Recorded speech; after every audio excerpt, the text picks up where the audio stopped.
ఈ వాక్యాన్ని వీక్షిస్తున్న సహోదరి సహోదరులందరికీ క్రీస్తు పేరట వందనములు. ఈరోజు వాక్యం ద్వారా దేవుడు మనతో చెప్తున్న మాట: అహంకారాతిశయము గల ప్రతిదానికిని ఔన్నత్యము గల ప్రతిదానికిని విమర్శించు దినమొకటి సైన్యములకు అధిపతి యెహోవా నియమించి ఉన్నాడు. యెషయా గ్రంథము 2వ అధ్యాయము 12వ వచనము. ఇప్పుడు నీకున్న అందాన్ని బట్టి, ఆస్తిని బట్టి, పేరు ప్రఖ్యాతులను బట్టి, స్థితిగతులను బట్టి, ఆత్మీయతను బట్టి గర్విస్తున్నావా?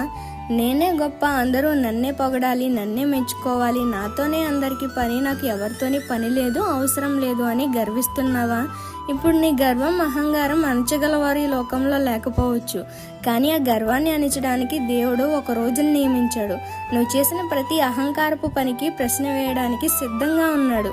ఆ విమర్శ దినమందు దేవుని చేతిలో పడకుండా ఇప్పుడే నిన్ను నువ్వు కాపాడుకోవచ్చు. నీ గర్వం, అహంకారం విడిచిపెట్టు. మన దేవుడు లేకుండా, ఆయన తోడు లేకుండా, సహాయం లేకుండా మనం ఏమీ చేయలేం. ఆఖరికి మన తల వెంట్రుకలు కూడా ఆయన ఆజ్ఞ లేనిదే రాలదు అని జ్ఞాపకం ఉంచుకో.